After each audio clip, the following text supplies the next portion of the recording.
Okay, so as you can see now we've reset. We have our trusty old Shure SM57, as you can see, slam in the speaker, right? Because if you're going to use a distance mic, you might as well have that slam in the speaker, because you don't need the room ambience going into that mic, because you've got another mic, which Kirstin will show us now. And this is the distance mic. Now I've put this round about where I put it in this room. It's quite a small room. I mean, for our purposes, I'd probably put it a couple of feet further back, but I mean, we can't get the camera angle in. So that'll just give you the concept of having a microphone that is still pointing at the sound source, but some distance away from it.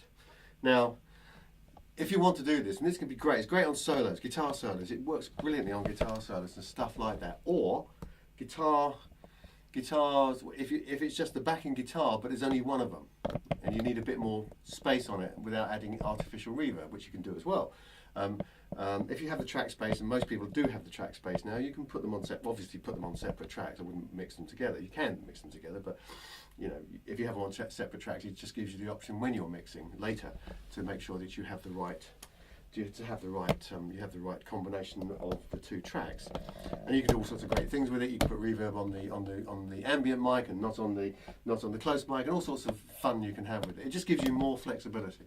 Now, this is just, I mean, I put this here. As I say, I would probably put it about 2 feet further back that way, but this is what works in this room. And I have to stress that ambient miking is entirely room conscious.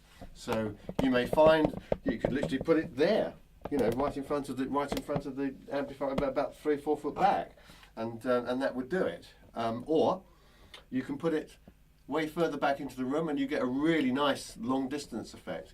You have to experiment with this, but the concept is, you know, close mic, distance mic, 2 separate tracks if you can, because it gives you the option later on, and you can really enhance your guitar sound. And as I say, living rooms are just great for this, you know. So you know, if you can negotiate with parents or wives or girlfriends when you're recording, this is a good space to do it in. And neighbours. The type of microphone that you use for the ambient is probably better if it's a condenser microphone.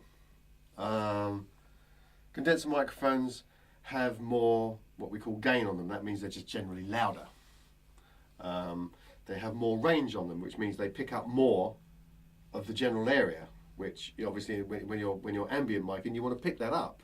But it's not, you don't have to do that. If you've got a couple of SM57s, it'll work. It won't work quite as well as if you have you know, like a condenser that has a good range on it, but nevertheless, don't not do it just because you haven't got a condenser microphone. 2 dynamic microphones with, you know, which obviously the 57 is a dynamic microphone.